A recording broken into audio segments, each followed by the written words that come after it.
माझी सखी. चला तर मग आज जेवणामध्ये केलेले छान असं काजूचे बिया आणि शेवग्याच्या शेंगांची रस्सा भाजी. म्हटलं चला तुमच्यासोबत पण ही रेसिपी शेअर करूया.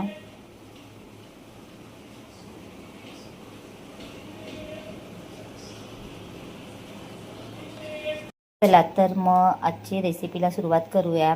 त्यासाठी हे मी ओले काजू घेतलेले आहेत. ते काय केलेलं आहे, सुरुवातीला गरम पाण्यामध्ये भिजत घातले आणि वरच्या साली काढून टाकलेल्या आहेत. हे आमच्या गावाकडच्या शेकट्याच्या शेंगा आहेत, एकदम चविष्ट लागतात. इकडे मी फोडणीसाठी कांदा आणि कढीपत्ता घेतलेला आहे. इकडे टोमॅटो घेतलेले आहे.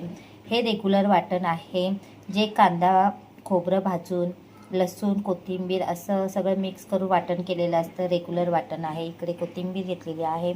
आणि हे जे रेग्युलर मसाले आहेत जे जेवणात वापरले जातात त्यासाठी आहे इकडे धने जिरं पावडर, हा काळा मसाला, हळद, बेडगी मसाला आणि गरम मसाला असं सगळं घेतलेलं आहे. काय होतं आज पण आवाज थोडा चेंज आहे माझा. चला तर मग आता फोडणी देऊया.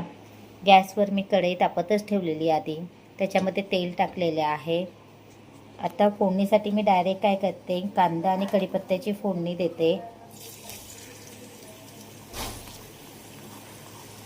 कांदा सुरुवातीला छान परतून घेऊया. छान परतल्या. आता टोमॅटो टाकून घेते मी लगेच.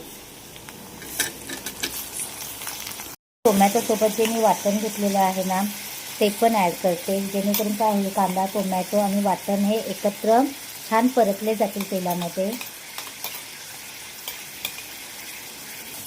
टोमॅटो पण सॉफ्ट होईल आणि तोपर्यंत वाटण पण छान तेलामध्ये परतलं जाईल.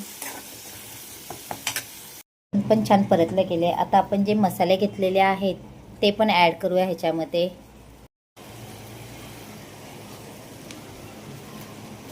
आणि मसाले पण पहिले परतून घेऊया छानपैकी.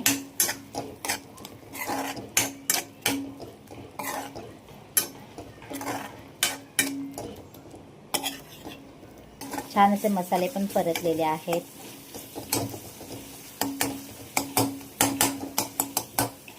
आता आपण जे काजूच्या बिया घेतलेल्या आहेत ना त्या आणि ह्या शेंगा त्याच्यामध्ये टाकून घेऊया लगेच. काजूच्या बिया आणि शेंगा पण टाकून घेतल्यात. आता चवीनुसार मीठ पण टाकते थोडं.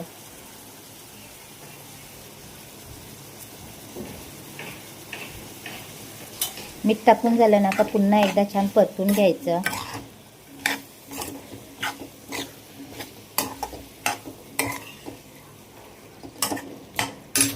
आता ह्याच्यावरती झाकण ठेवते आणि झाकणावरती मी पाणी टाकून ठेवते. आता सुरुवातीला काय करणार आहे, मी थोडं वाफेवर शिजवून घेणार आहे.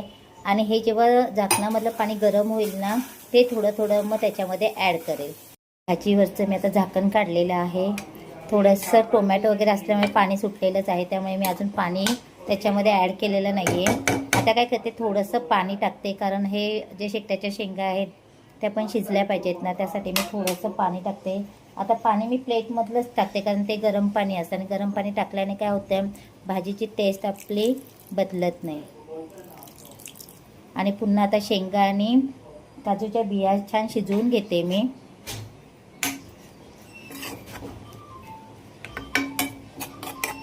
आता आपल्याला ही भाजी जर एकदम घट्ट पाहिजे असेल तर घट्ट पण ठेवू शकता, किंवा रस्सा भाजी जरी करायची असेल तरी रस्सा भाजी पण करू शकतो आपण. आपली काजू आणि शेकट्याच्या शेंगांची रस्सा भाजी झालेली आहे. आता मी त्याच्यामध्ये कोथिंबीर टाकते. गॅस बंद करते आणि एका प्लेटमध्ये काढून घेते. शेंगा आणि काजूच्या बियांची रस्सा भाजी रेडी झालेली आहे. ही भाजी आपण भातासोबत पण खाऊ शकतो किंवा चपाती भाकरीसोबत पण खाऊ शकतो. आजची रेसिपी जर आवडली असेल तर लाईक, शेअर आणि सबस्क्राईब करायला विसरू नका. थँक्यू.